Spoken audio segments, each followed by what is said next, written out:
Good morning. Howdy, everybody. And welcome to the Jonathan and... Good morning. Oh, there she is. As I had to beg to come on. I'm really okay. I'm really okay. And Rachel, what was wrong with you? TMI. TMI. TMI? Did you get a call from Hershey, Pennsylvania, perhaps? That would be nice. And I called in sick yesterday saying I wasn't going to be able to make it for the show. And then I woke up this morning going, well, I didn't die yesterday, so I guess I can make it. Dr. Michael says, who's the banana lady? Penelope says, banana show. Oh, well, I was begging him, come on, I'm okay, I feel fine. He's like, you should take the day off. I'm like, no, I can come on. Very interesting. Very interesting indeed. Now I'm going to have to freeze. You have to freeze up, or am I freezing? One of us froze.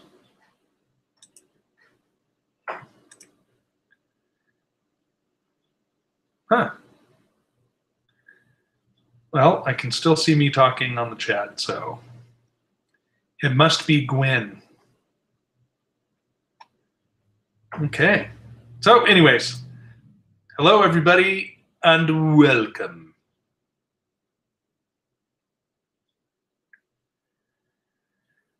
Yep. Oh, there she is. You missed my flailing and rambling. And then I looked down, I'm like, arr, arr. Yeah, and that. Nope, I didn't see anybody in there say that they missed that. Okay. Well. Anyways. So how is everybody this beautiful first day? We'll start with Gwen.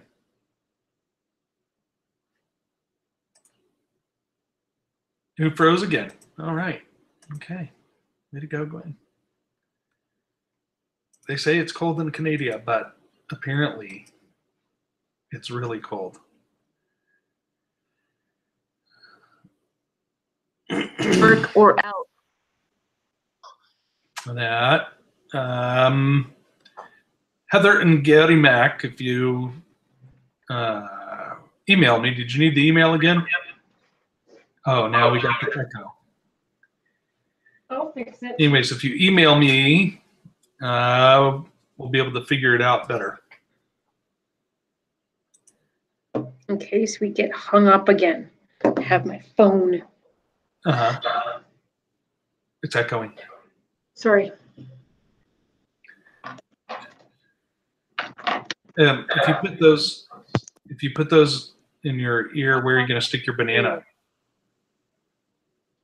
What? What'd you say? You heard what I said. Now you're like super duper quiet. Then you'll have to be very quiet and listen. No, I don't think so. Good morning, everybody. Banana split lady. That's funny, Dr. Mike.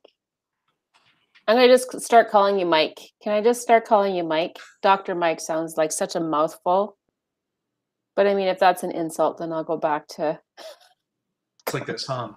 Like Dr. Mike. If I could be like Dr. Mike. I never heard that song. You haven't? No. You're because just making... it used to be just like Mike, but I modified it a little bit. Because he's Dr. Mike Cole.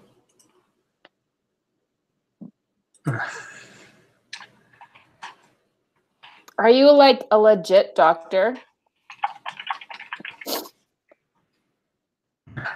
almost blurted something out, and I'm glad I didn't. How are you feeling today? I am feeling very well. Thank you for asking.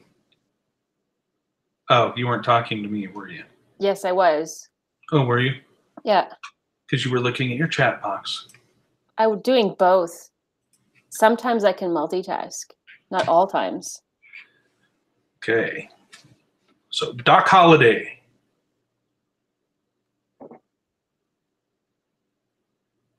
Okay, maybe not. Doc works. Rather sniffly. Oh my gosh. It's bigger than her head. Did you see that?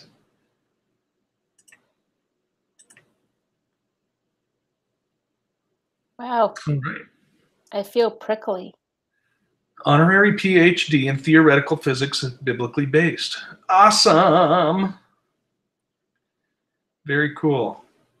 Can I have some proof of that?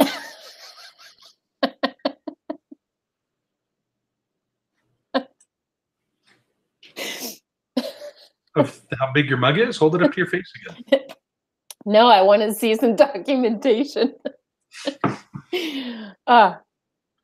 Sorry. Scout's honor. All right. Anyways, after we got off yesterday,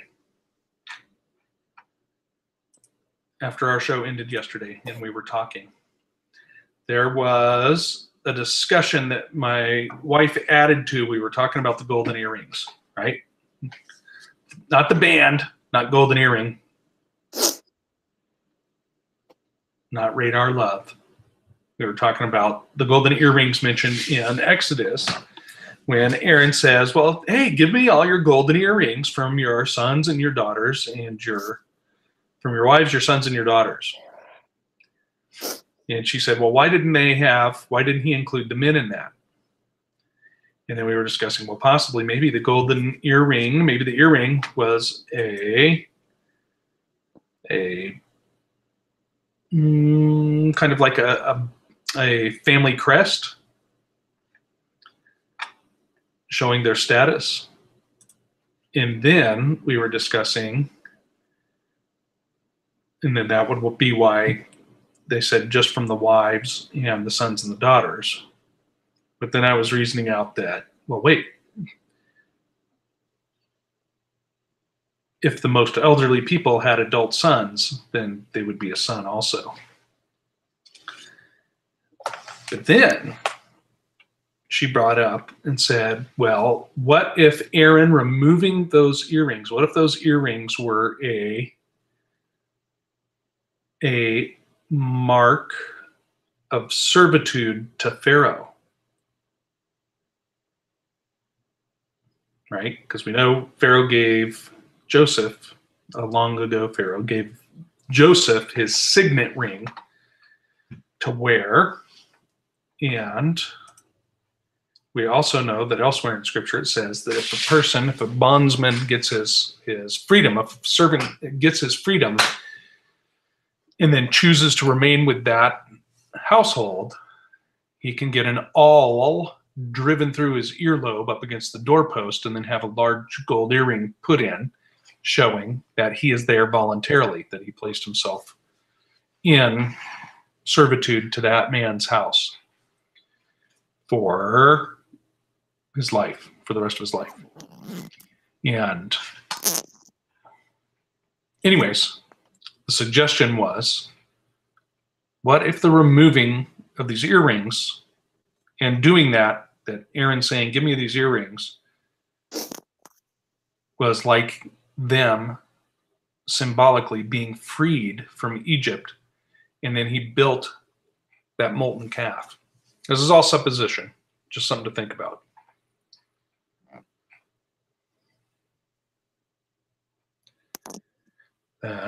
According to modern history, Doc, he says, I thought earrings were associated with gypsies and pirates. According to modern history, the first men to wear earrings were Christian sailors.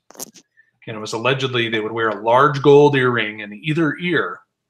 And it was in case their ship sunk and they washed up on shore. It was supposed to be universally known that that gold earring would pay for a Christian funeral. Hmm. What do you mean? I'm ready to come on the show today, but I'm not going to say one word. I'm listening. Go It's buy a- your lottery tickets, people. It's an interesting nugget. It is. Yeah, Christian bank account. So, because you know a sailor's going to spend everything else.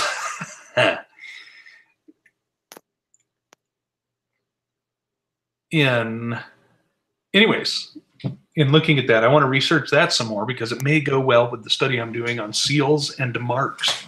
Marks and seals, seals and marks, marks and seals. Not monk seals. That are those funny seals over in Hawaii. All they would have to do is just cut it off, Lynn.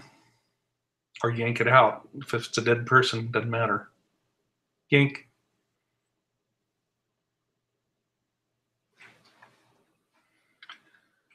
Oh, Grace made it. Howdy, Grace.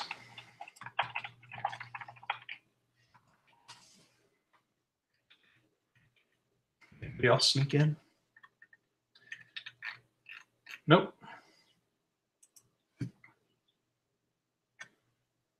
Penelope said, I thought it showed that they had crossed the equator. Not originally. That may be something more modern, and it would have to be with merchants, because no military navy will condone earrings while on duty, at least. I don't know, except maybe that one north of us. What about your Navy? Quinn? I think they're pretty strict as well, according to what you're supposed to do with your body. We were always jealous because when Canadian ships would pull in to port next to us, they had 10-cent shots of rye whiskey and 50-cent beers on board their ship. And at that time, the U.S. Navy and the Soviet Navy were the only two dry navies in the world, meaning no alcohol on board the ships.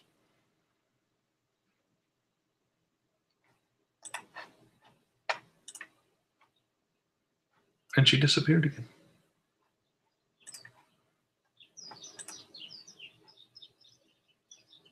Up. She was there, and then she's gone. It's like playing peekaboo. It's electronic peekaboo with Gwen.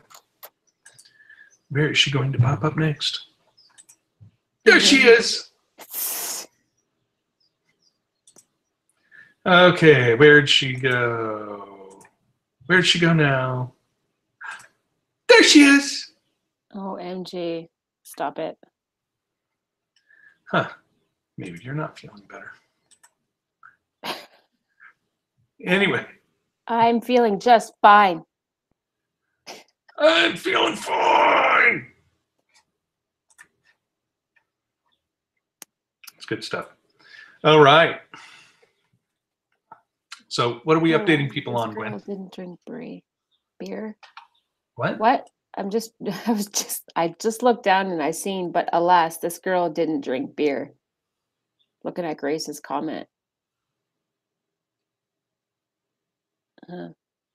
In the 1890s?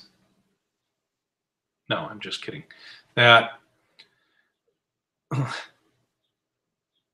rum and water. Yuck. Ew.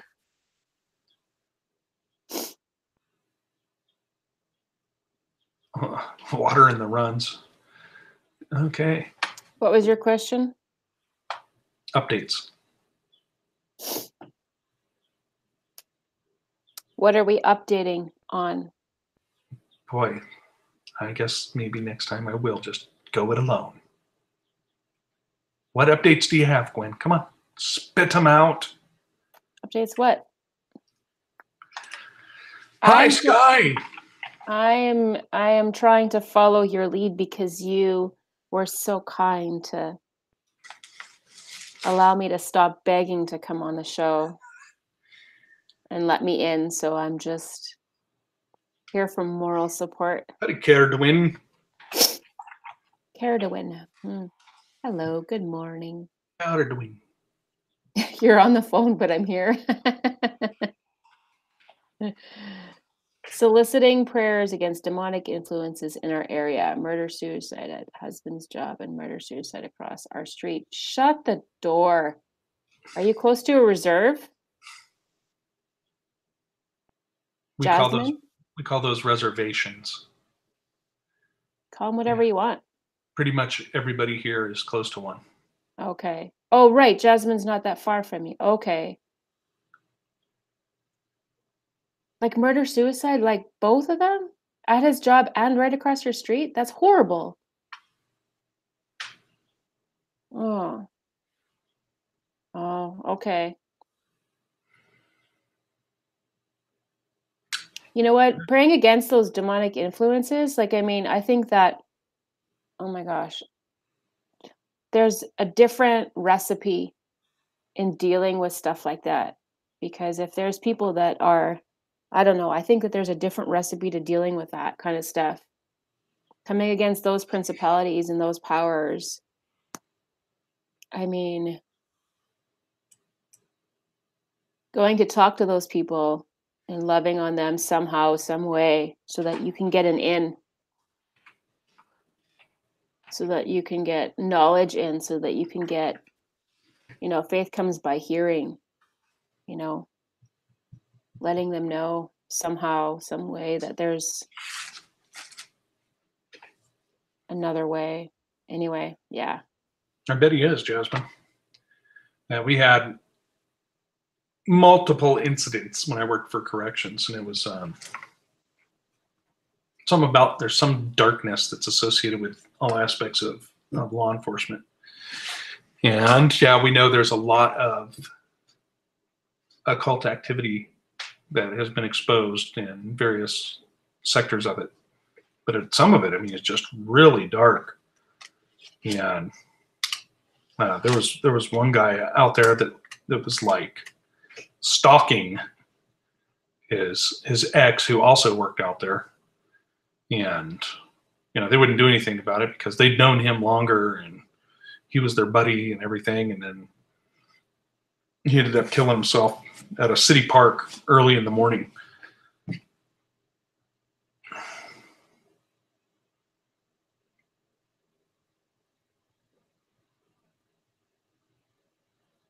After she wasn't home. She had been called into graveyard shift or something.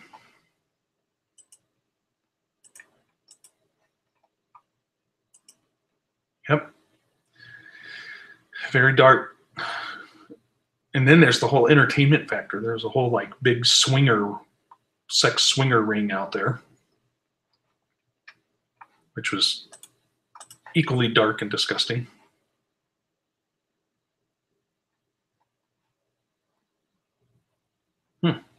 I have dueling Gwens. Yeah, like I'm having, it's actually not even my laptop that's having an issue. I was trying to sign up like on my phone and the internet, so I must have an internet issue in the house or something, because my phone wouldn't even allow me to reconnect, unless it was that I needed a new link to be sent to reconnect, maybe.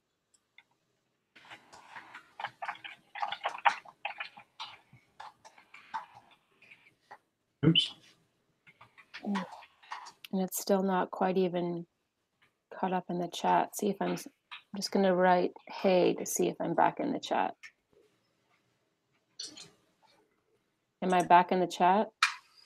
I don't know. Are you? Do we want to talk? Do we want to get personal, John?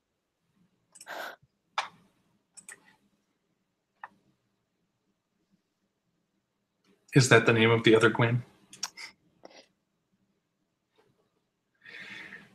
You have two faces too. Yeah. The one that's all somber and reserved and pulled back and quiet and aloof. And quiet and aloof? Aren't Yeah. those like antonyms? Sure. I don't even know what an antonym is, but if that's what an antonym is. Doc wants to know, have updates from your last meeting, Gwen. What meeting? I don't know. What meeting? See, my chat doesn't work. I have to maybe go out. Updates for our last meeting. Like when we were on with Leno, is that what you're talking about? I have no idea. That's what I'm asking. I thought maybe it was a private conversation you two were having. No, Doc and I haven't connected anywhere else except here. I wouldn't know how else. So, one thing I wanted to talk about today, our website. You would not believe the hassle Oh, of this thing. At any rate, we got to a point where we had to let a certain amount of period of time pass before we can transfer it over, because due to supposed trafficking laws and stuff like that, which we know they work around. Anyways, they don't want people hopping from server to server. And it really makes me just feel like getting a server. Sky, we're working on a website, and we were using one host server, and they stink beyond all stinkness. I didn't know you could get your own, I didn't know you could get your own server. Yes, you can. At least in America, you can. Lots of people have done it, like Hillary Clinton and other people. Oh, okay, I understand. That's awful, but I get it now. Jeez. No, it's like we were gonna put we wanted to do an outreach, an outreach to our family, and make a networking system for us to be able to connect with each other's needs and make available services that we might have to barter and trade for providing needs and services for other people that maybe didn't have money to pay for something that they might need, but we could barter and trade and just try to make the family network stronger by taking care of each other. So that we were trying to create a website to... Right, where everybody would be vetted, and if you want to be a person that's helpful and reach out to those around you, or even not around you, then you would be able to do so. But at the same time, policing our own community by using those same guidelines that Gwen and I were reading a few episodes back, right? Where we're not going to put up with people taking advantage of each other, or et cetera, et cetera. Virtual Shield. Okay, so divisive. Sky said that her daughter set up a server, and then Lynn said something about Virtual Shield will keep your computer safe. Virtual Shield. Yep. What is that? Is that like a what is that? It's like an antivirus. Oh, okay.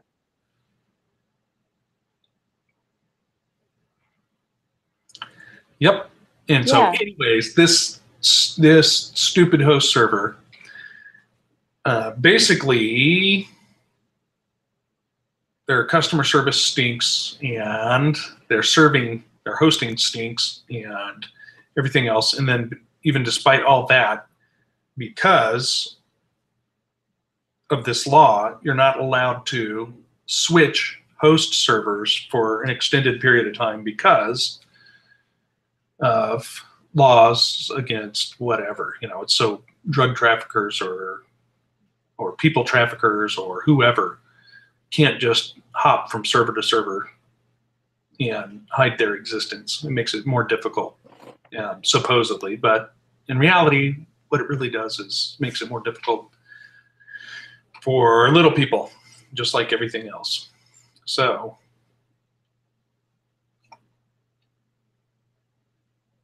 Wonder if there's another way that we could creatively develop that there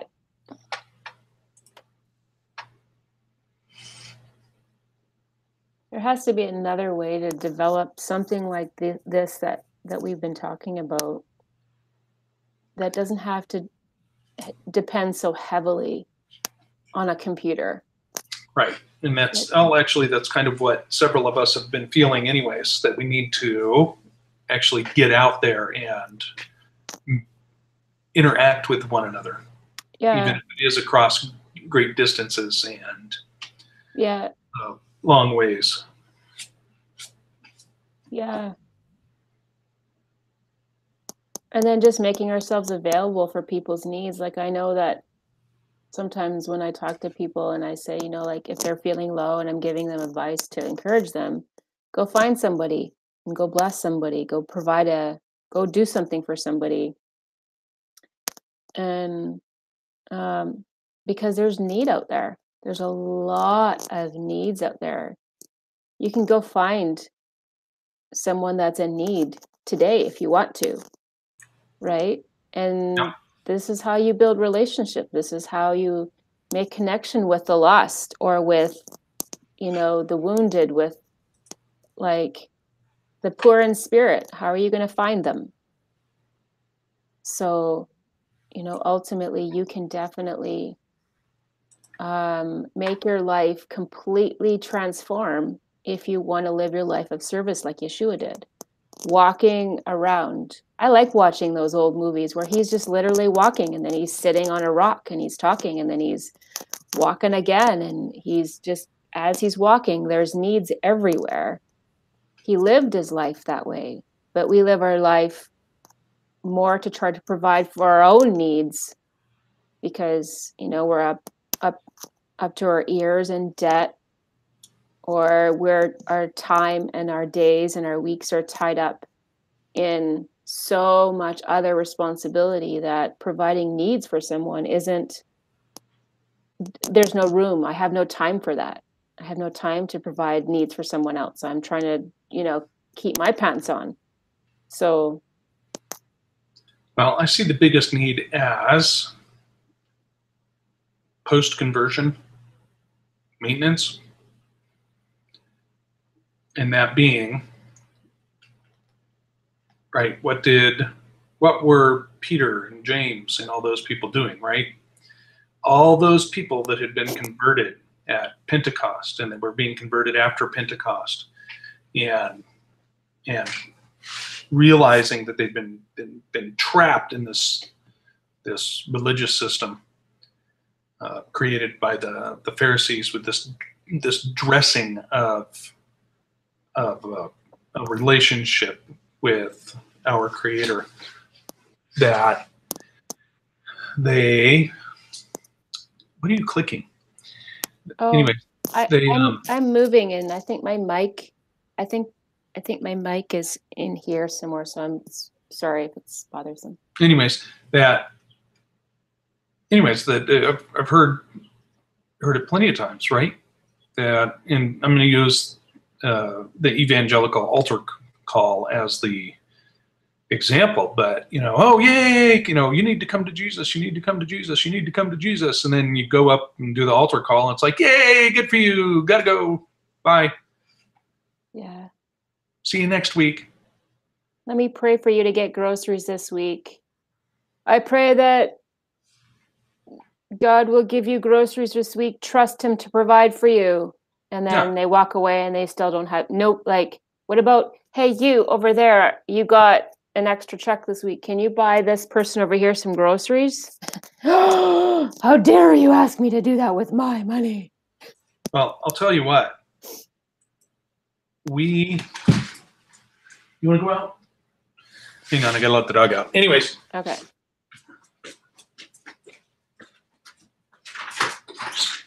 You're out of hoot head.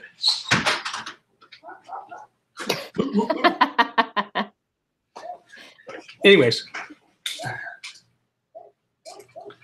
Yeah, I mean, come on over and eat. Oh, hey, look what I have. Yeah. You know, it's like, as many of you know, our daughter is going through the whole vegan thing right now.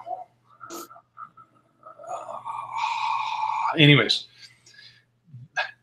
it's quite the process. We were watching something about people living this vegan lifestyle, and there's some famous football player. I don't know his name because I don't follow football. And he's vegan, and he said people always complain to him, saying, you know, oh, I can't afford to eat organic. I can't afford to eat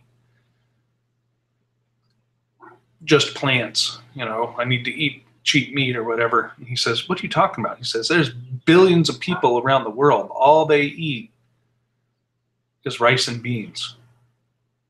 That's all they eat every day of every week of every year. And you know, where have we devolved to? Where have we fallen to that we have to give? Well, first off, that we have to eat Red Baron pizza and Mama Luisa's or Stouffer's, you know, family lasagna, picking on the Italians here, or, you know, Jose's frozen burritos or whatever. When in reality, if we make that stuff, our dollar gets stretched a lot further. Our dollar, our peso, our riand, our Canadian dollar. Yeah. Whatever it is. Yeah, it's all programming. You know, Yeah. The thing is too, a lot of what we're eating today isn't food. It's food-like products. You know, I don't think about the most complicated, exotic meal that you like, that you've made at home, right? Like my mom used to make beef stroganoff. They had beef, salt, pepper, mushrooms, basil, sour cream, and rice. So like 7 ingredients for a way complicated dish. There might have been a little bit of cumin or something in there for spice. But go look at Marie Callender's beef stroganoff at the store. I can almost guarantee you there's no less than a dozen ingredients, probably more like 15 to 20. And then what about when they have those? Have you ever looked at the ingredients on the processed food, Gwen, where they'll say like crust, and then it starts with the parentheses? And crust isn't an ingredient on its own. It's got 15 ingredients in it. Titanium dioxide. I was listening to I think it was last week at our Bible study, and I met Kim for the first time. Finally.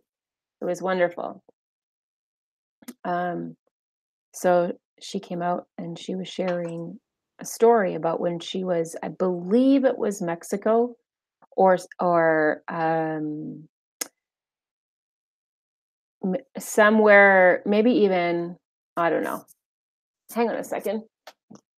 Maybe it was Colombia or Venezuela. Anyway, somewhere really, really south, like where she was there for a holiday. She met some really, really nice people and she befriended them, or they befriended her, vice versa. And they got along really, really, really well.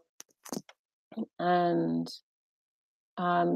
this couple or these people invited Kim and her husband to their home, and they were communicating to them how excited they were to show Kim and her husband their home, and how proud they were, and they felt very rich, and they were just extremely proud. So they get there, and they were shocked because it wasn't what they expected. They were walking on this path. I hope I get this story accurate, but they were just walking kind of into the woods ish, and wherever their village was or this home was, and they get there and it's like a dirt floor, and they have like very, very, very simple provisions.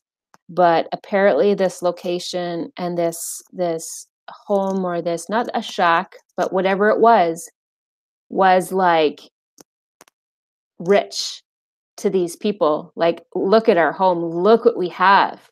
Like, we're so proud of what we've been able to create and build. And so we were talking about it in contrast to, you know, what we see we have, or the lack that we think that we have. And they were so filled with joy, these people. They had almost nothing, but they felt like they had an abundance. And the joy that they had, and I'm thinking, oh my gosh, please never come to America. Please never come. Like, this lie, the American dream. Oh my gosh. Or the Canadian dream, or whatever. It depends. Of course, it depends on the person's circumstance. If they're running for their life and their safety, and there's trauma, but to instill in our kids, you know, we want you to grow up, blah, blah, blah, blah, and we want you to become something great. Well, you are something great. You already are something great. You don't have to become something to be great. To be great, you are content and at peace with what you have. Like, there was another story about, I don't know if it was you or someone else that was sharing this story about, and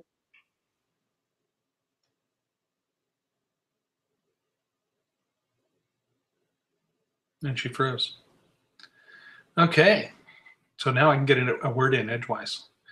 Anyways, look how many people that are professionals, where the husband is working a 6-figure job and the wife is working a 6-figure job, and they have the big house and they have the big cars and everything's financed, and they are living paycheck to paycheck, making, you know, $300,000 a year.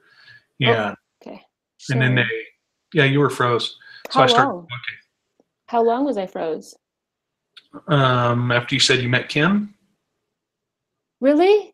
No, I'm just kidding. You finished that whole story and then started another one. Okay, well, Anyway. It was the story about you mentioning a story about a man writing this book, and he was in jail. They made, if it wasn't you, it was someone just recently. Oh, that was entertaining. Anyways, we super lost going that time. Yeah. Anyways, and they quit. They just quit these jobs that they're making this buku money with, and they downgrade. They don't they downgrade. They sell their cars that are financed, and they buy old beater pieces of junk cars. Maybe not pieces of junk, reliable cars, but used ones. And then they put them and their 5 children into a 3-bedroom house instead of the McMansion that they had been, making these $3,500 or more per month house payments on.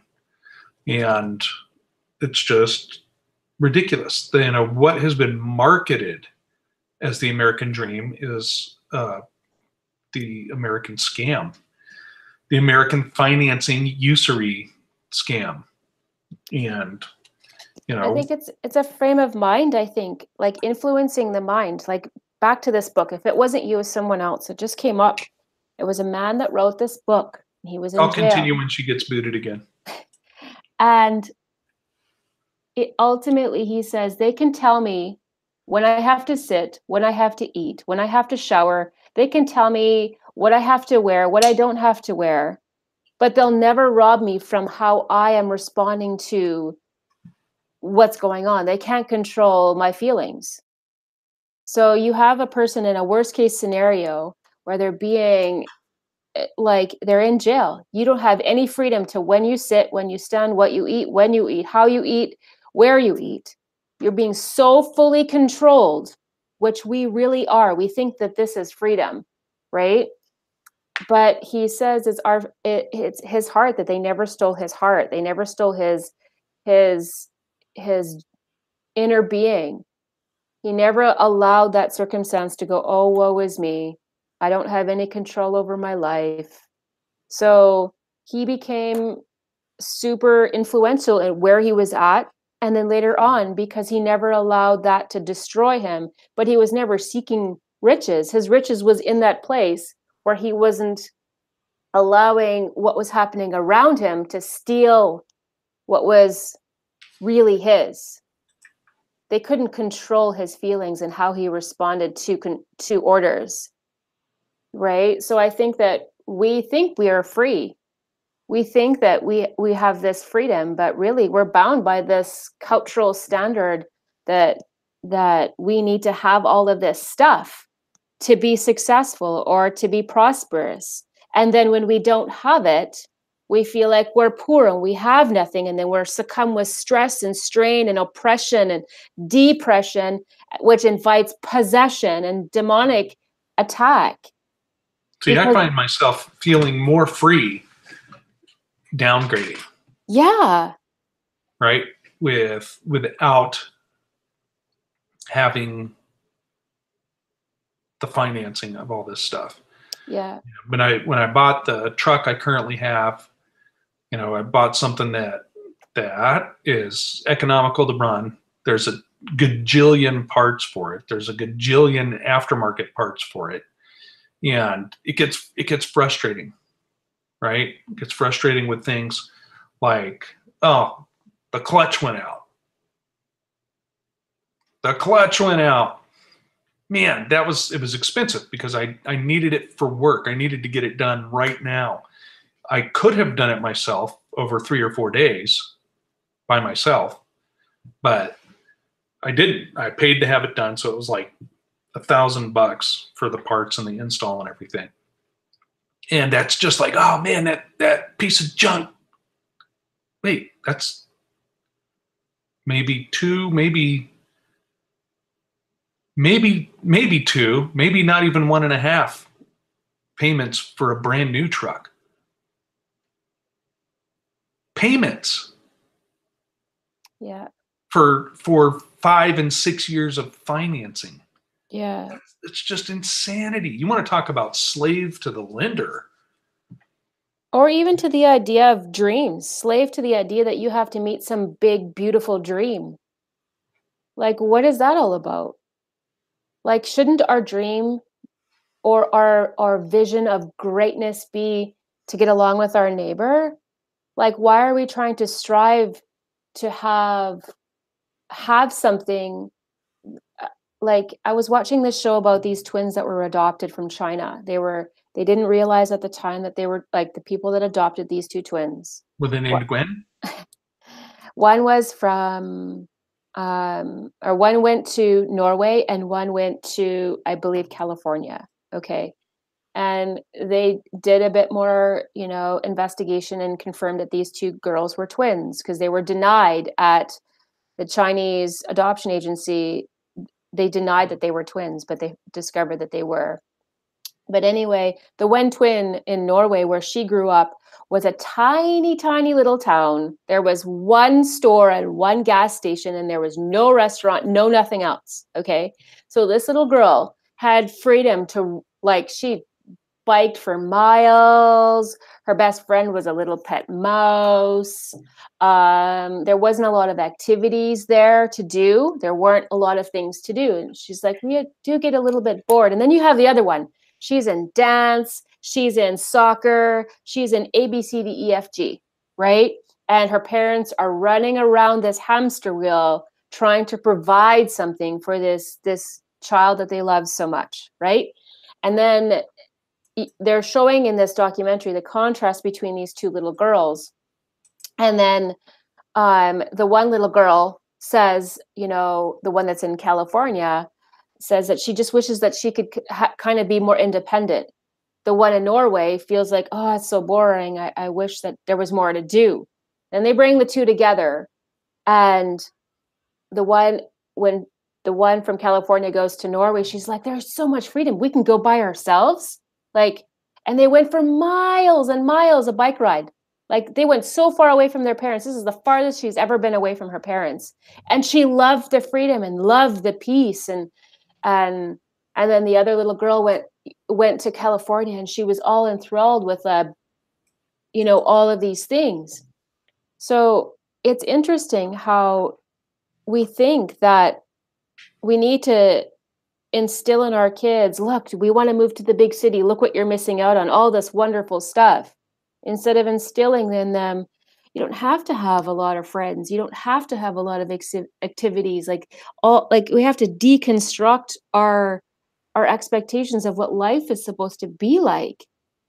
You know, like I'm constantly up against, you know, my children.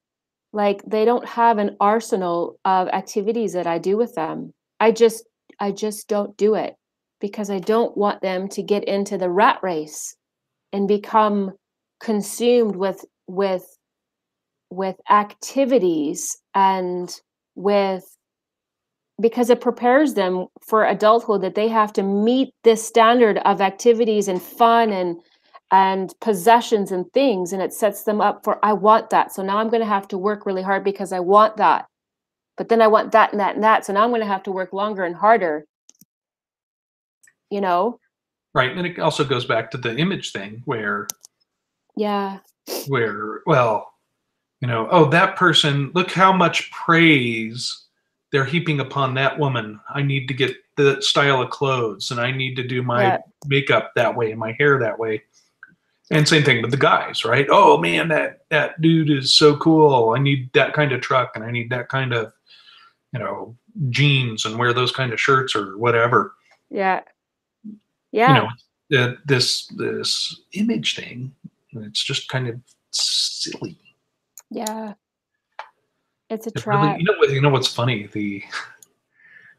Here, whether the perception is correct or not, but certain European car brands like BMW or Mercedes are like luxury cars and seen as status symbols. You know, the only reason you really buy one, even though the quality used to be better, but now they're really not better than certain Japanese marks and other American marks now. But anyways, the little economical ones where they're shrinking them down, and so you have like this tiny little go-kart with the BMW badge on it or the Mercedes badge.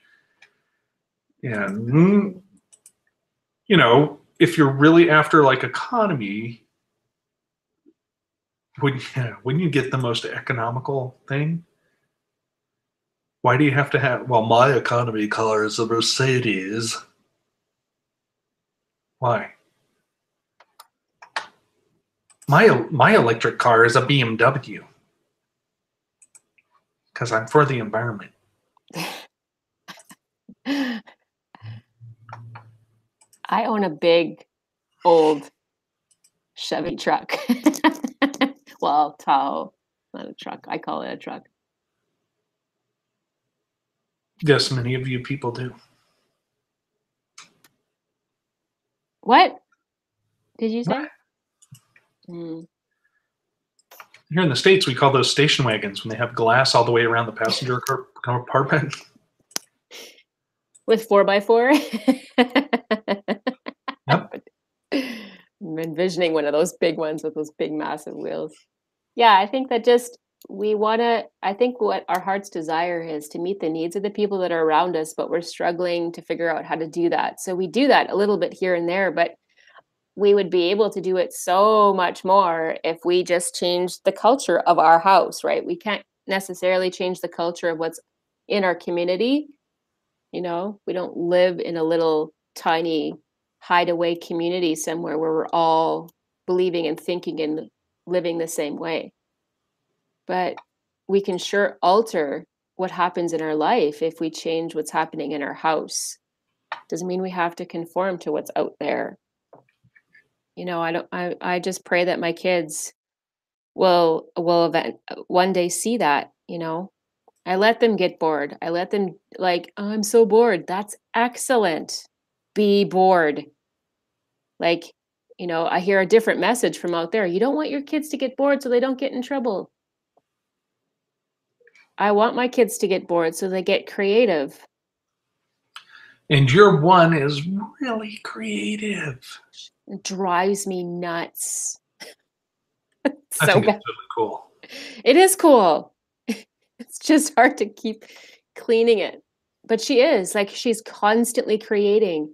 Like, if I would put her in school, she would not be able to access that part of her brain as much, probably barely ever. It would be, oh my gosh, I'd feel like I would be pulling the plug on her life source if I stopped her from being able to function that way. But if I made her go to school, she would have to conform to survive the system of the school and of whatever she's supposed to be conformed to. You know, we're not supposed to be conventional. We're supposed to be individually unique and be an asset for our neighbor. That's what we're supposed to be. No, there's Matt. Hi, Matt. Hey, Matt. I was talking with him a while back, and I've been talking with a bunch of people about this tiny home phenomenon. Yeah. And that's something else. I mean, it started out, people are building these tiny homes, 400 square feet, 500 square feet. And, you know, they're building it. They're able to build them for, you know, a couple or a few $1,000s, Mm-hmm. if that. But now somebody said, hey, there's money to be made here. And I see people talking about why I paid $45,000 for my tiny home. What are you, and I only have to finance it for 7 years. Oh man, I'm going to hit you with an axe handle. Wake up. Anyways. It was interesting just yesterday, because we're sort of hunting for options, right? And I found something, but it didn't work out. And then this guy said, look at my other ad over there. I have this, it's a trailer, but it's like a modular home / trailer. It's a combination somehow. And basically you can tow it around.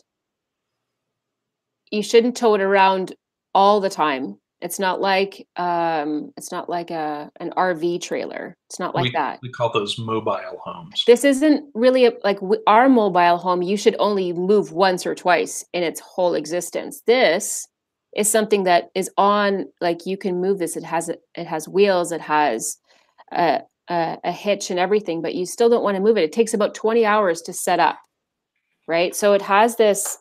It has a pullout. And it's for $6,500. It's a 1-bedroom, full kitchen, full bath, big, huge hot water tank.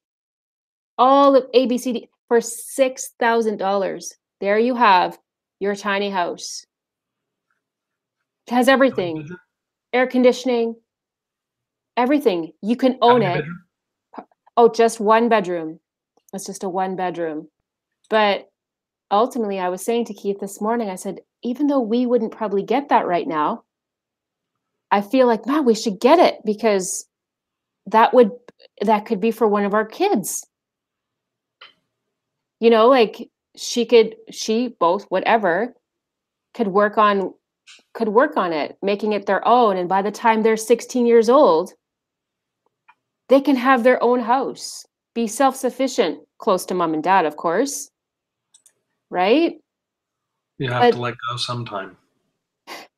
Right. But see, I'm thinking, man, the more independent, because that's what teenagers want, right?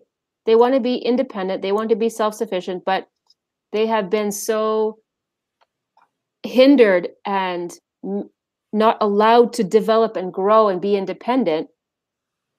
Their leash on them is so short that at 16 years old, we don't want to trust them because they're just foolish and hormonal and they don't, whatever.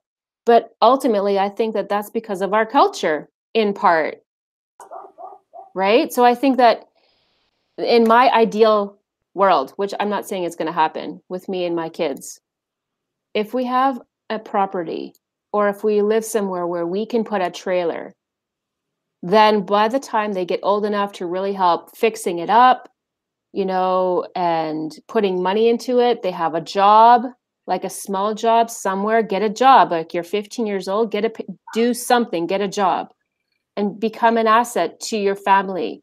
Become a support system to your family, bring something to the table, be responsible, self-sufficient, and be an asset to the clan.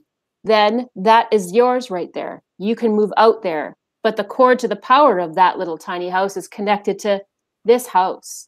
So you pay for your own bills. That's your bedroom over there. We'll give you some independence. But like, so that they don't have to run out there and try to get away from mom and dad and try to move out as fast as they can when they're 17, 18 years old and make horrible decisions because they haven't practiced being independent because they've been under our roof. How can they practice independency if our culture and mom and dad don't let them? How can they ever practice it? Then they move out at 18 years old and they've never practiced it and they fall flat on their face. Well, it's very interesting because when you read Jasher, like when Abraham, according to Jasher, when Abraham took Isaac up to the sacrifice place at the altar, he was like 38 years old. Right? David was, you know, if we just read through Samuel and Kings and Chronicles, and David was, you know, they always paint this image of this child out there with his sling. No, he was like a 25 or 30-year-old young man when he slew Goliath. I thought he was like 15, 14, 15. No, okay. he was older. And that's, you know, scripturally, we're supposed to maintain these family ties much closer. Yes. Than society wants us to. Yeah. You know, it's funny because you have all these people calling themselves conservatives saying that, you know, oh, the liberals just want to take our children and put them in public schools and educate them there. When my child's 18, they're getting the hell out of the house. Get out. It's time for you to go be an adult and live on your own. Yeah. And the very notion of spending an extended period of time with your parents so that you can amass savings. Yeah. So you don't have to borrow money. Yeah. Right? Yeah. So you don't have to be the indebted slave borrower. Yeah. That the very idea of that is mocked mercilessly. Oh, they're living in their parents' basement, etc.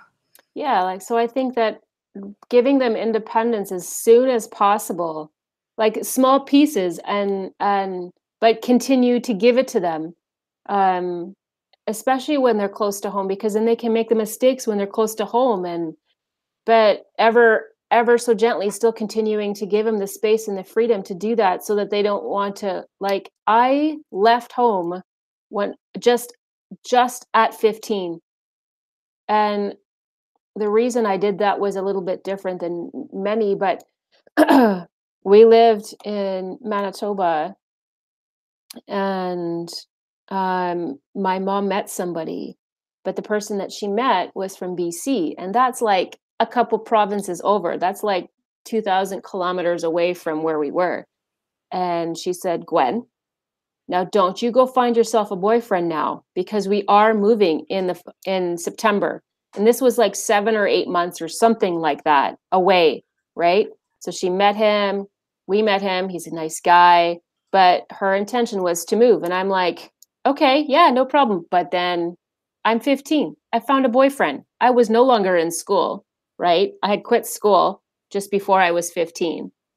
Met a boyfriend, and all of a sudden I fell in love with him, and I'm never going to be away from him. So mom left to BC. Well, I stayed with him in Manitoba and moved in with him into a tiny little cockroach infested apartment. And I thought it was like the cat's meow. And so ensued my life of independence. It was horrible and great at the same time, but I would never want my kids to experience being independent that way, right? I was never an asset to anybody, not even myself. I became so self-centered and self-focused because I was trying to survive. I'm a 15-year-old girl. So everything became about me and my wants and my needs and survival. So I wasn't even an asset to anybody. I wasn't an asset to my family because they were in BC. Didn't become an asset to anybody. I want my children to be an asset to our family so that they can be an asset to the community. And to their families. And to their families. Live for your brother. How can you do that if you're living for yourself and your goals and your visions and your dreams for yourself? But that's what's pushed on us from birth. Yeah. And every single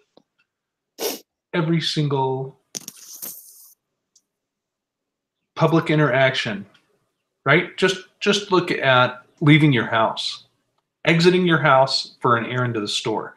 You're going to pass, if you're living in a fairly good sized city, you're going to pass advertisements that are on bus stops, that are on billboards, that show women dressed a certain way. They have to look like this. They have to look cheap. They have to look, they look like they're going to the club, right? Yeah. Unless it's a working woman, and then, she's going to look a certain way.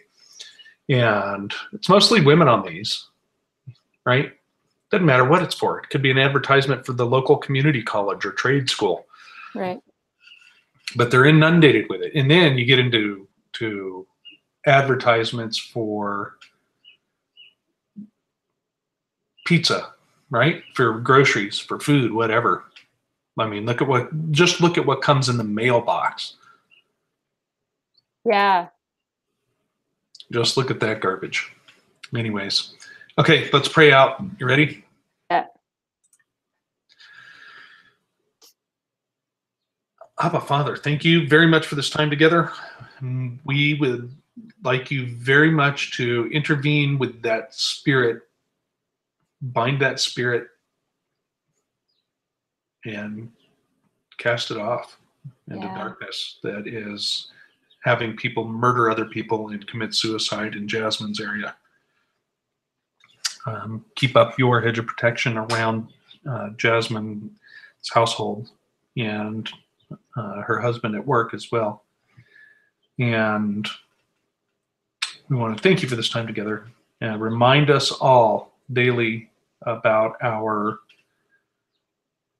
walk and how we can help those people around us and be an influence upon them so that they, through us, would seek you and want the same thing. And we thank you for that. We appreciate it.